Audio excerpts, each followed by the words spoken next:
the Fischer-Sozin attack has been used very effectively as white against the Najdorf. As you can tell from the name Fischer-Sozin, it was played by Fischer, also by a grandmaster named Sozin, but they popularized a opening that was played in the 1930s by another grandmaster. So it wasn't really popular, it wasn't used all that much until Fischer brought it back in the 70s and used it with great effect. And so the key move order that turns it into the Fischer-Sozin is that on the sixth move, white plays the bishop out to c4 immediately. That makes it so the b5 move can't be played and stopping the bishop from moving out. Instead of playing f3 and going into the regular Yugoslav attack or English attack patterns, we're going to be playing against f7.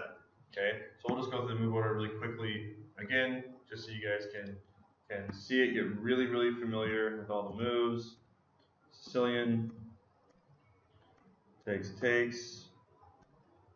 We say we're going to play the Najdorf, and then they go Fischer-Sozin. Now, what this does is it stops black from playing this e5 move now.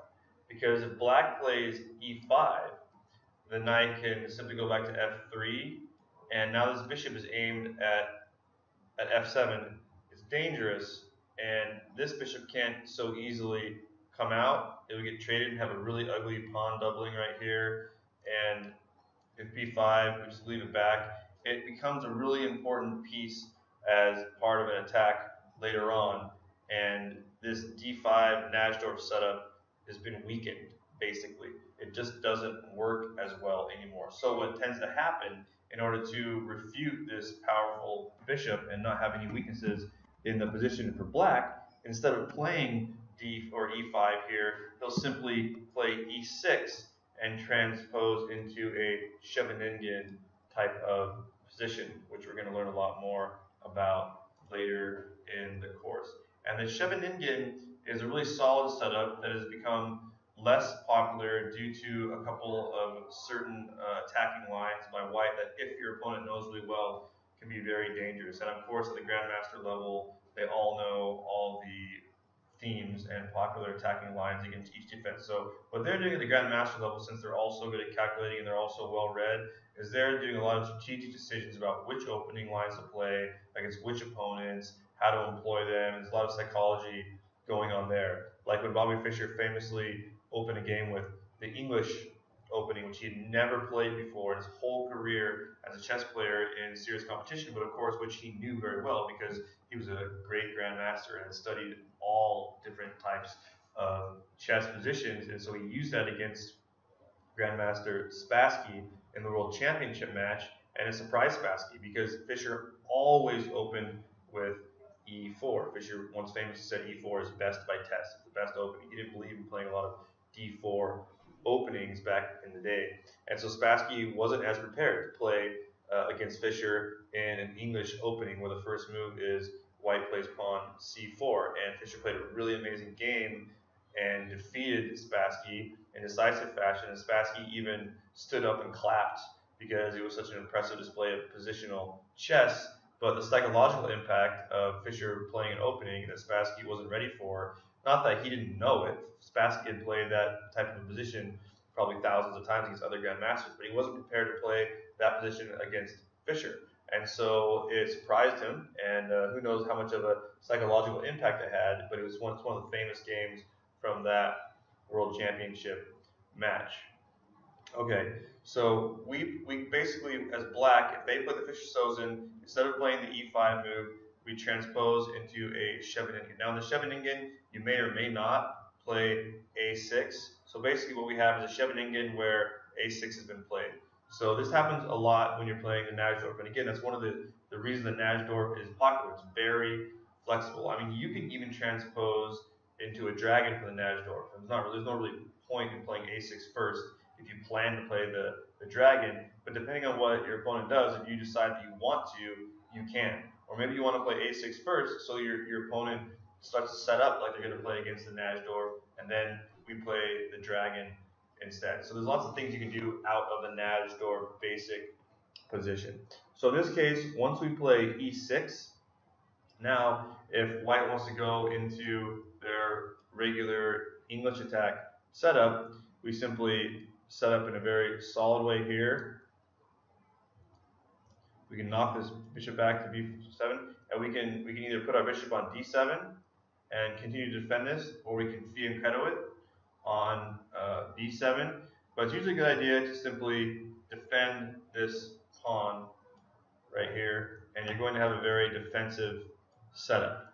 Now, white still may go into the English attack here and do the same things that we've been seeing, but it's not as effective. It's similar to the Najdorf, only now instead of this pawn being on e5, it's on e5, or on e6, excuse me. And so what this also allows us to do, it allows us to put our queen on d or c7 right here, and defend from any pawn push that would open the board on e5. Notice that you can't play e5. We've got 1, 2, 3 pieces defending it. And if he wants to play this move immediately, it's no problem at all. We'll put him into that nice defensive position that we learned about before. And while it looks that white is getting a menacing attack, black has lots of options here. Again, we have this possible b5 to move this knight. We have the queen lined up against the king. We can at any point play knight to e5 and threaten to trade him off for this powerful bishop. One of the points of playing bishop to c4 in the Fischer-Sozin attack is that's a good piece that's aimed down on f7 against the Najdorf, which is why it makes a lot of sense for us to play e6 in response and play it against that bishop.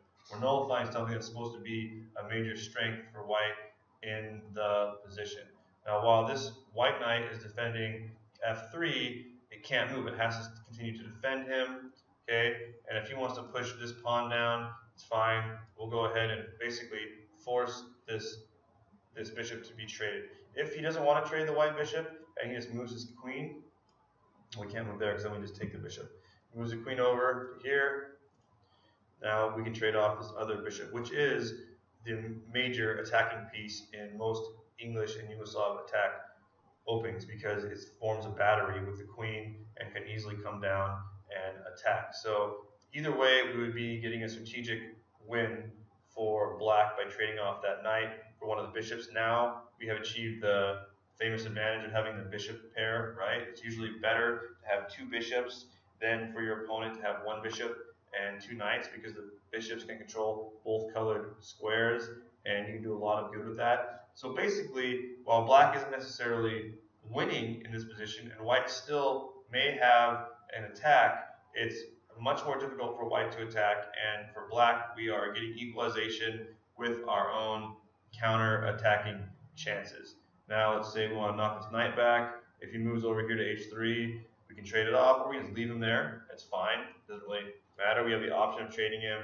We can set up our pieces across from the king, and we have a good game here. He may continue to come down, and at this point, you'll just do a lot of calculating to see if the threat is real, what can we do to counterattack, look at all these different move orders and options, and just see what it is we can do. We might want to just open up the center at this point and trade,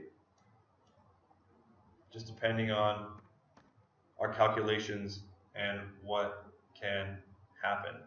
Okay, so we can threaten this knight now because we got two pieces attacking it. He'll have to move it somewhere. He's got nowhere to go. So it looks like his knight is trapped in this situation actually. So we would have wanted to calculate that. So he can't go here, can't go here. We can take it, can't go back. So his knight would be trapped in the situation because our bishop can now take it. We would win a piece. Okay, so he would have hopefully calculated that because we're assuming we're playing against good chess players. So he would have to put his knight back here into a rough spot on the H file. Maybe he would just reroute it over here, but we would have gained time, and now we can push our pawns and attack this bishop. See? So now black has nice counterattacking chances on our own. If he wants to take another move to go over here, we can basically force this bishop to be traded off. Actually, in this case, it would be trapped. See? And so that he's going to have to move one of these pawns in order to save his bishop, basically. So he'll do something like this. Let's say play a3, and now we are the ones that are drawing first blood and opening up the position on this side, and we can have a lot of threats now. We can make him go back here. We can move our rook over and aim it here, set up some threats with the queen and things like that. Okay, so lots of attacking chances we see for both sides, but if you are black playing against white in the Najdorf, and they play the Fischer-Sozin attack, you generally do not want to go ahead and continue with e5, okay? You want to play e6, and you want to transpose into a really solid Scheveningen. This is basically, it started as a Najdorf, transposed into a Scheveningen, which is what you have when you have your pawns on d6 and on e6. And then with this pawn on a6, it restrains all their pieces, as we've seen in multiple different scenarios now. It allows for b5. It allows for very harmonious queenside expansion. And again, when you play the Sicilian defense, in almost all of the endgame scenarios that you'll end up in, if you don't mess your pawn structure up too much, you will have an advantage in the endgame because your pawn structure is usually better. White gets an early attacking chance typically, and if you can defend it, you get counterattacking chances, and or you will have a good endgame when all the pieces are traded off. And so never be afraid to trade off the pieces and go into an endgame when you're a Sicilian defense player. You'll get a lot of winning endgame positions, and you just got to be prepared for their pawn storm to come down and know how to defend it. Don't freak out. Trade off some pieces and get your own momentum going on the queen side. This is a really typical example of something that you might see. And as always, make sure you're calculating deeply between each move. In chess, we don't want to make any assumptions, right? We don't assume our opponent's going to play the move that we think they're going to play. We have to calculate and make sure that we're playing forcing chess. Only moves that are forcing. And look at your opponent's best moves. Always try to find your opponent's absolute best moves against you. This is one of the biggest weaknesses of lower level players, is that you're looking for what you can do and you're not fully looking for what your opponent can do to you, because it's not as fun to calculate all of your opponent's moves and play defense. But if you want to be a strong chess player, you have to do that. Look for their strongest moves just as actively as you would look for your strongest attacking moves, and then you will be playing forcing chess and you will become a much stronger chess player.